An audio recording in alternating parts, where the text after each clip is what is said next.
Today we are going to be transforming a simple tea box into this amazing creation. Hello everyone, it's Madi with spectrumartcreations, and today we're going to be working through step by step on how to create this amazing box. So let's gather up our supplies and get started.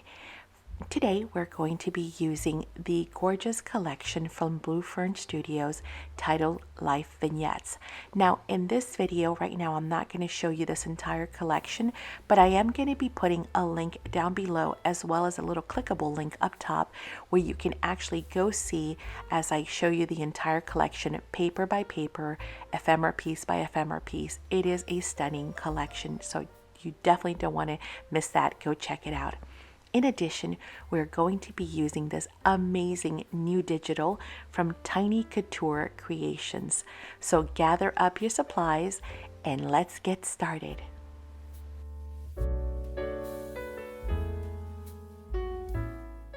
For step 2, we're going to prep our box. We'll remove the plastic as well as the tea bags from inside. We want a nice, empty, clean box to work with. Now this video, we're going to be trying something a little bit different by request. Some of you have asked that you would like to see more of a craft along type of video. So I am going to be doing less cuts to the actual footage. But I am still going to be using a faster speed on the video in certain areas. Of course, you guys know you're always welcome to change the speed yourself as well as pause it as needed. Before priming our box, we first need to make sure that all of our base is well adhered. So take a look around at your box, and if you see any openings or gaps in between the actual papers themselves, you're going to want to glue those down really, really well. That is going to make your project stronger, and then of course it's just going to make it easier for it to be worked with.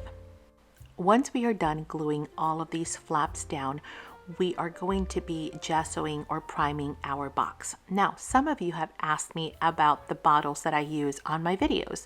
Of course, a lot of you have already purchased them from our store, so we do have them available, but these are very soft squeeze bottles. 2 reasons. The first one is because of course, I have had now multiple surgeries on my fingers and on my hands, and my hands are just not what they used to be, and I find it nice to work with soft squeeze bottles. And then the second reason why I use these and I love them is because it allows me to squeeze out and put the product exactly where I need it, which of course equals less waste. You will notice that I'm using the primer or gesso only where the joints meet, okay, and the edges. Now you can do the entire box, and I did that in the previous video, so I will be sure to put that link down below for that other video, because that one was a super cute Christmas box, very elegant, very ornate. So you might want to try that one and as well, just kind of watch both videos and get some different ideas as to different looks that you can achieve with the same boxes. Now, when it comes to priming or gessoing, you do want to do multiple coats. You want to do light coats and multiple coats is what I should say. You do not want to kind of goop on a bunch of product and then let it seep through your paper and, just takes forever to dry. It is much better to do light coats and dry in between those coats and then do a second coat. Usually it doesn't take more than 2 coats to get your base ready. With the first coat done, I am going to look for wet spots. So I am looking to see if I see anything that looks shiny. When something is shiny, that means it's wet. Of course, if it is dry, it'll look opaque. So I'm looking in the joints for any wet spots, and you can see one right there where it looks kind of shiny. So I will use my heated tool and hit those areas before I apply my second coat. In the second coat, I am looking to get down, like really get down into those joints and those cracks. Again, this is why we wanted to adhere all of our base down first, all of those extra flaps that were not glued down, because this will make this process much easier. So I am looking for no white. I am looking at all those cracks and joints to see, do I see any white? Now, always at the end, you're going to need to do some touch-ups, but we want to try and cover at least 98% of it now. And of course, we're going to follow those exact same steps for the outside. Now, if you need to pause the video here so that you can catch up, go ahead and do that, and then just hit play when you're ready to move on to the next step. In step 3, we are going to create our covers from our decorative paper. This is a super simple process because all we're going to do is trace. You're simply going to grab your box, put it on top of your decorative paper, and trace your panels. 2 for the bottom, 2 for the sides, 1 for front and back. Then you have the little, I don't know how we would call that shape. What would you call that shape? It is triangular, kind of, for the little side flaps. And then, of course, your front little panel with the little belly on it. Now, of course, my sizes might be different than yours. My box might be different than yours. Your box might not have these shapes at all. But it doesn't matter what box you're working with. All you need to do is simply trace your box. Now keep in mind that once you have traced your panels from your box, obviously your panels are going to be the exact same size as your box because you've traced the outside of the box, right? So what you want to do is you want to trim or shave about 1/4 of an inch from each left, right, top, and bottom, thus making your panels a little bit smaller, a little bit narrower than your actual box so that we have a nice black border that's going to be showing on your box. Now here's the other fun part of that. Once you have traced the panels for the outside, all you need to do is grab those exact same panels and trace them for the inside. That's it. Now, you might have a piece or two that you need to mirror, meaning you need to flip over if it has a specific shape, like the one in the very front cover of our box, which has that little belly that kind of dips down. Your box might not have that at all. Or if you choose to use that box and you don't want to do that, you can always just cut that little belly and just make it a straight flap. But you will notice that I am using 2 different colors for my distressing. I am using a brown, right, to give it that distressed look, and then I am using a black on the edges to get rid of that core, that white core. Plus, by adding a little bit of black, it's going to help to blend it into our black box.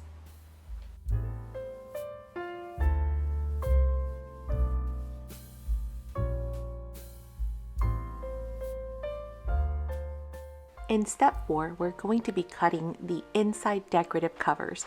Super simple, as I had mentioned. Now we have our outside covers all done. We've measured them, we've looked at them on the outside, so we know they're absolutely perfect. All we need to do is take them and trace them around whatever paper we've chosen for the inside.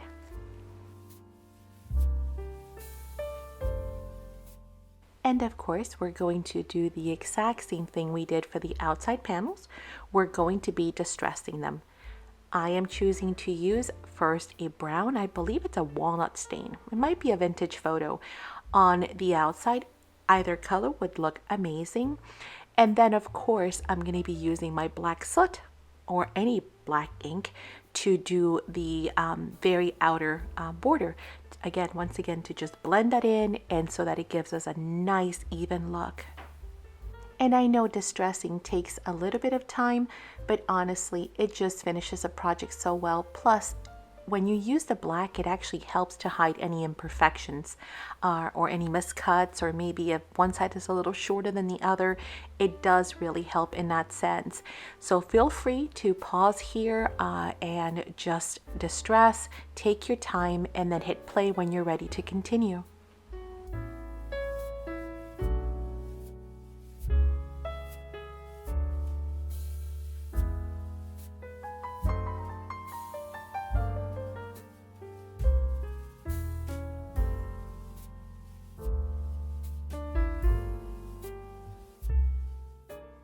And now it is time for step 5, my favorite step of all. These amazing tabbed index cards were created and designed by Tiny Couture Creations. Aren't they amazing? They're just beautiful. And you get both left Well, actually, you get all three: left, right, and center tabs. And each of those come with and without lines. So you get plenty of pages and these great collage, super neutral colors. Now, those are available for instant digital download. So I will be putting down the link down below so you guys can run and get your hands on some of these, because they are perfect for any size or dimension, any box. They can be resized, of course, so they can fit any box or any project that you might have. In addition to that, of course, they can be used for clusters, layered ephemera, pockets, inserts, flips. You can use them, of course, as recipe cards or altered Rolodex cards. I mean, the possibilities are endless.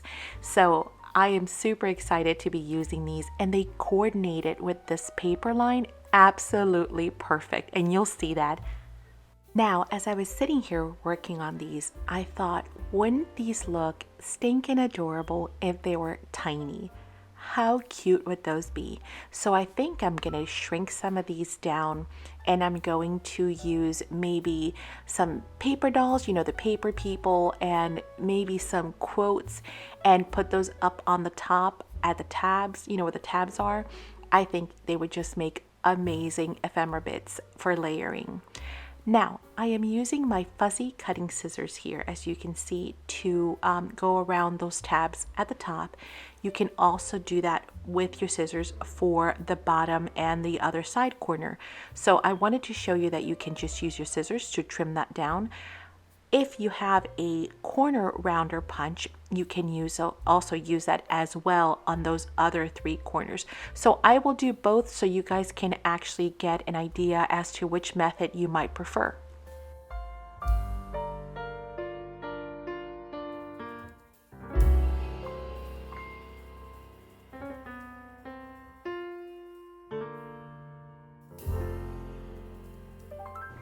Now, whether you prefer to use your fuzzy cutting scissors or a corner rounder, totally okay. You don't even have to round the corners if you do not want to. But once we are done with that, I am going to be distressing once again to ensure that it matches our outside of our box. Plus, we want to get rid of that white core.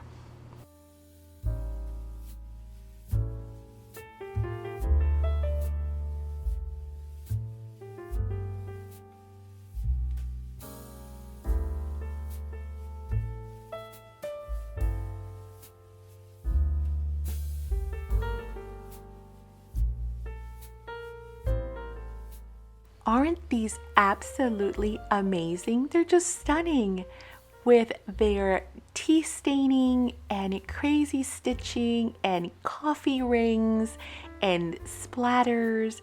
Oh my goodness, their music notes. Oh, they're just absolutely breathtaking. And how about some vintage old yellowed tape, right? I mean, that is so cool. I am in love. I hope you guys are too. Leave a comment down below. Tell me, what do you think? You never know, I might just do something because I sure printed a whole lot of these. So I am going to try and squeeze all of these into my box. There are a lot though in the digital, so I might have some extras and I can always use them for other projects, but I just might do a free digital, or maybe send out a few of the printed pieces, of course, with permission from Tiny Couture Creations, because we are not allowed to share digitals, but I will get permission if need be, or purchase a digital kit as a gift, or like I said, maybe send out some extra pieces. So do let me know down below. What do you think? And hey, did you purchase yours? But with these beauties all done, it is now time to move on to step number 6. In step number 6, we're going to be working on adhering our inside panels. So we're going to work on the inside first. Now we're going to adhere all of the panels except for one. We're going to save that front panel with the little belly in both, and whether yours has a belly or not, it doesn't matter, but you're going to save those panels for last because we're going to think about positioning. Now on my box, I decided to cut those two side flaps because I was just curious to see would it actually affect the closure of the box, which in this case, with this brand of box, this type of box, it did not. Now, in the other video that I did with the ornate Christmas box using the Graphic 45 Warm Wishes paper line, which I've linked down below again, I left the flaps, both the left and the right flaps on. So, you can decide whether you want to leave them on or not. You do not want to cut, if you're using this exact same box, you don't want to cut those two front ones because that actually helps to close the box and maintain it closed. But again, take a look at your box. Understand the mechanics of it. If it's going to affect anything, of course, just go ahead and leave it. If it's not going to affect anything and you just do not feel like having to cut those extra sides, then you don't have to. You can actually cut them off as I've done. But most importantly, make sure you go back and retouch up those white areas again, right? Now, I kind of cheated here. Instead of using the gesso, I just used my distress ink to see if it would actually work. And it did. It kind of did. So I didn't need to break out any of the gesso or paint brushes, which I had already soaked in water anyway. So now we are going to move on to adhere those inside panels. Now, before I glue anything down, I am going to just place my panels in the right places just to make sure that everything is in the right place, and also to kind of look at my text. For example, the panels that are rectangles or don't have a specific cut, I want to be able to make sure that my text is going in the right orientation. So make sure you first check it out. Place them, where they're supposed to go. Look at the text, see if there's an orientation. And it might not be text. It could be an image. It could be maybe a flower or a butterfly. So just look at your paper that you're using and make sure that the orientation makes sense. You can also number your panels because you can do it on the back of your decorative paper and also on your box. Remember, once you glue those down, you won't be able to see those numbers. So if you feel that your orientation is pretty sensitive, you might want to number your panels as well.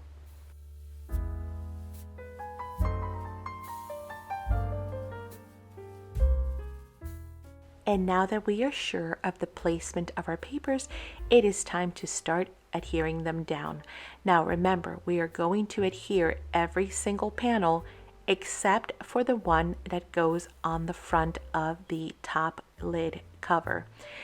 Now I am going to fast forward. I'm going to jump ahead so you're not having to watch me glue down every single panel one at a time. So feel free to pause here and then just hit play again whenever you are ready and all of your panels have been glued down. You do notice that I am using a bone folder whenever possible to get rid of any air bubbles, as well as a paper towel to mop up any excess glue. But our box looks absolutely beautiful, even just on the inside. Can you believe that? I mean, it's just gorgeous just on the inside. And we are just getting started, right? Next, we're going to be working on our outside papers, and then we're going to be adding our index tabs. So this is just the beginning.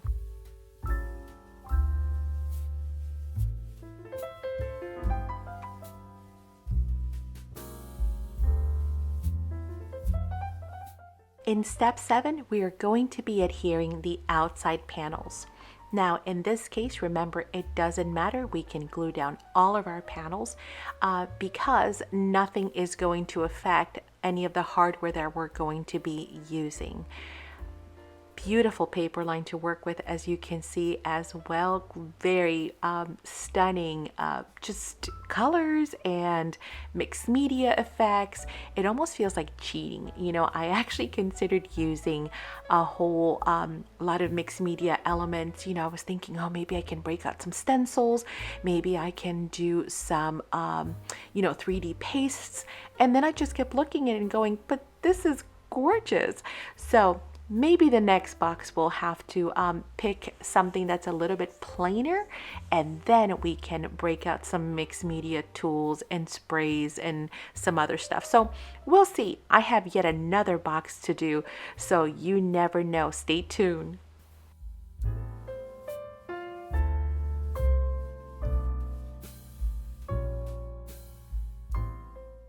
Now I'm finding these boxes a little bit addicting, I'm not going to lie. And the reason why is they just come together so quickly, and you don't need full pieces to even do this. You can actually use some of the scraps. So there are a whole lot of reasons why I am loving working on these. Their size, the dimensions, the accessibility, again, just a lot of things. But I'm finding it very distressing too.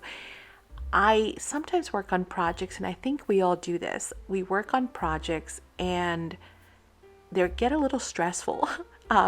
We have the best of intentions when we start, but then we quickly get in over our heads, and then we realize, okay, this is like never ending. This is just taking up so much time. I've been working on this project for a week. This is one of those projects that not at all. You can just simply kick back in an afternoon and just enjoy the process of creating them. And as I had mentioned in that other video, I want to repeat that in case you have not seen it. These boxes come together in a matter of a couple of hours. You can knock one out in 2-3 hours easily. And of course, if you're doing multiples, because you might want one for yourself, for your kitchen, for your office, for your desk, you might want one for a coworker or a family member, for Christmas gifts, for birthday presents. They could be used for anything, because it's not just for tea, right? We can store, as we're going to be doing on this one, we're going to be storing index cards, which we can use in the craft room or in the kitchen. So the possibilities are also endless. I think my next one might be one for something here in the art studio. I don't know. What do you guys think? I'm thinking maybe an ephemera box. I think it's something that I want to see like on a daily basis, like in front of me. So I'm going to be thinking really hard as to what paper line I'm going to use next. I'm not sure. What do you guys think? Do you guys have any recommendations? If you do, leave them down in the description box below. I think I'm going to do something a little bit more mixed media. I'm not sure what paper line. Well, I love Alice. You guys know that. If you followed me for any period of time, you know I love vintage. I love a little grunge, a little steampunk. Definitely some Alice. I don't know. I'd love to hear what you guys think. Please help me out. Give me some recommendations down below. And I was thinking of some other stuff to do, some additions. So we might actually level up on the next box. We might just take it a little further. Again, these are super simple, super fast to put together. You can do an assembly line. If you're doing 3, 4, 5 of these, that would be great. And again, it's not super expensive because the tea boxes are economical. And if you have tea drinkers, well, guess what? You just put the tea bags back in and they're ready to go as gifts. But if not, which is what I'm going to do, I'm going to save my tea for my morning tea, obviously. And then I'm going to use the boxes for storage purposes. So I want to hear some feedback. Please help me out. Do leave some comments and let me know what recommendations you guys have. And also, why don't you share with me while you're at it, how are you liking this process? Is this better for you guys? I know some of you had requested this, where I'm more or less crafting along with you guys so that you guys can follow along.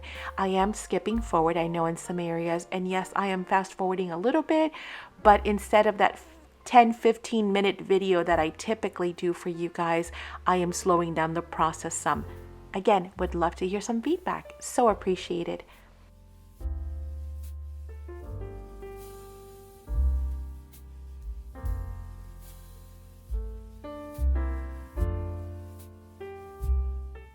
And with the adhering of our bottom panel, we are now done with the outside of our box. How super quick was that? And honestly, I didn't even fast forward or speed up or cut any of the segment, just to kind of show you how quickly it all comes together. Now, with that all done, we are ready to move on to our next step, but look at how gorgeous that box looks. Let's go on to step number 8. In step number 8, we are going to be working with our metal pieces. We are going to start by working with our metal feet. Now, these are very different than the ones that I used in the ornate graphic 45 Warm Wishes tea box. So completely choices, just a lot of choices. We have both of them in stock in store, but as you can see, these are so adorable, gorgeous metal corners as well. They're not as ornate, so it just depends what look you are going for. And that's one of the reasons why I wanted to use different ones, so you guys can get a sense as to what they would look like. What do you prefer, one over the other? Maybe it depends, in my case, on the paper line, but they're both stunning. So we're going to start by adhering those down, and the way to do that is we're going to be using our E6000 adhesive glue. Now again, not to worry, any product that I mention or that I show or that I work with on this video, I am going to be linking down below. Also, if you have any questions about anything that I use or anything that I mention, feel free to leave it in the comments, because I can answer your questions that way. Of course, another way that I can also help out is to join the Facebook group. And if you haven't done that already, you definitely want to be in our Facebook group. It is called Spectrum Art Creation Friends. It is a wealth of information. Amazing group of artists are in there, all levels, all mediums. We have folks that work with everything from knitting to sewing to paper to any kind of crafting at all. You can share your makes as well, because we love to see what our friends are making. But you can also ask questions. You will also be in the know firsthand when there is maybe a new product that has come in, or classes, anything that is happening, any events. We do monthly challenges, we do giveaways, so make sure that you guys check that out. But I always remind folks, if you're looking to join the Facebook group, you have to make sure that you answer the questions before you complete your request to join. Otherwise, your request for membership is automatically denied by the administrative, computer system from Facebook. So make sure that you please answer the questions when you request to join the group. Ooh, God bless you. Madison's doggie just sneezed. It seems like everyone is having allergy issues. But moving on to step number 9, we are going to be working on our drawer pull. You will notice, of course, that I did use rubber bands to kind of hold our claw feet or feet in place. These are much lighter, so they don't require a whole lot of wait time. And now we're going to be just making sure that our drawer pull is going to be centered, not only from left to right, but also from top to bottom. Very different, well, a little bit different than the graphic 45 one. They're both stunning, they're both gorgeous. We have them both in stock. So again, now you have a couple of ideas of different drawer pulls to see which one you would like to use best. But once again, we're making sure that that is all centered. And once we are ready and we have committed to the fact that yes, this is going to be working perfect in place, we are going to be marking that with our pencil, and then later on with a permanent marker so I can actually see the dots. Speaking of not being able to see, here's a funny story. So after 2 decades of wearing glasses, pretty much since Madison was born, I gave up my contacts and switched to glasses. I decided that I was going to go back and give contacts another try, or start wearing them again, I should say, because I am so done with putting my glasses down and losing them. And yeah, I'm sure you guys that wear glasses can relate. So I figure, okay, you know what? I'm just going to go back to wearing contacts. It was just so much easier, and that's it. So, long story short, after 2 trips to the optometrist and 3 different pairs of trial contacts, I suffered from blurred vision and horrible migraines. They asked me to try to adjust to them, and the prescription is just wrong. They just couldn't get it right. So Maddie's back wearing her old glasses. Anyway, epic fail. Back to our box. You will notice that I am going to be now using my craft pick or pokey tool to poke the holes for the brads to go into. You will also notice that there are 2 mysterious hinges, one kind of hanging off of the box here. More on that later, but let's just say that I changed my mind. So we've used our craft pick to poke the holes for our brads. And yeah, actually, I think here's where I just kind of had enough and I just pulled them right off. I was done with them. But I've used that. Now, you do not need anything other than your brads in order to hold your handle, your drawer pull in place. However, I added just a smidge, just like barely anything of E6000 just to help assist. Again, this is not going to be a drawer that we're going to be pulling. It's not going to be something that is going to be requiring, it's not a heavy wooden box, but just in case, an ounce of precaution, right? Just to make sure that it is there for years and years to come. So a little bit of E6000, put it in place, then right away inserted the brads, and then of course close the prongs on the back side. Now remember, that panel is still off the back of this lid, so make sure you have not adhered that. I will say this: if for whatever reason you get to this point and you realize, oh my goodness, she did say that and I still went ahead and glued it down, this is not a problem. All you'll need to do is just cut maybe a little decorative strip, maybe something kind of cute, and just adhere it over the prongs of your brads and hide them that way. Okay, so remember, paper is very forgiving. We can always layer, we can always add a whole nother panel actually if you wanted to and just glue it right on top, but you can always work around it. The only word of caution I will give you is whatever you use on the inside, make sure that it is well adhered. And the reason for that is because you do not want anything catching when you're opening and closing your box, okay? So if you're going to add an extra layer, make sure you glue it down extremely well. But I am hoping that the instructions have been easy enough to follow thus far. Again, your feedback is great. It is wonderfully appreciated because we can always work on how we deliver content to you. So do let us know, are the steps easy enough to follow? Is it a good pace?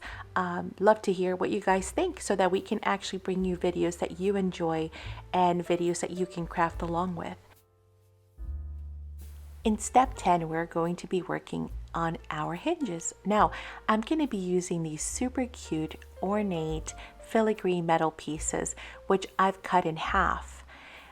Using regular scissors, because they're light pieces, I just cut them in half, and I'm going to be using half on the top, half on the bottom to create a faux hinge, metal hinge. Now, a little bit of E6000 will do. Again, these are very light pieces, so you don't need a whole lot. And honestly, they dried within a matter of a minute or two. They're so light that it didn't require a whole lot of wait time, which is also kind of nice.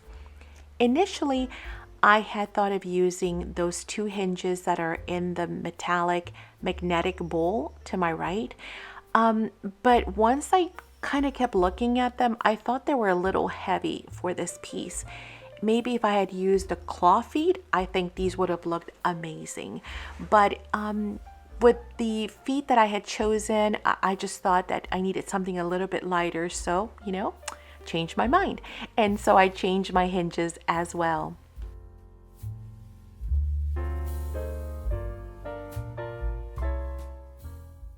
Now you will notice that after I was done playing with the hinges, you can see a little bit of white where the lid and the box actually meet, and those are those touch-up little areas that I was talking about earlier in the video. Once you are all done, you're always going to have to go back and touch up those little areas. And now it is time for our final step, step 11, the hardware cover.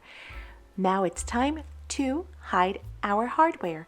So remember, we had inserted the brads to our top lid for our drawer pull, and of course on the inside we can see our brad prongs. Of course, you also remember we said we were going to leave that last cover till the very end, and it is now time to do that. So we are going to be adhering that last panel cover in order to hide those prongs.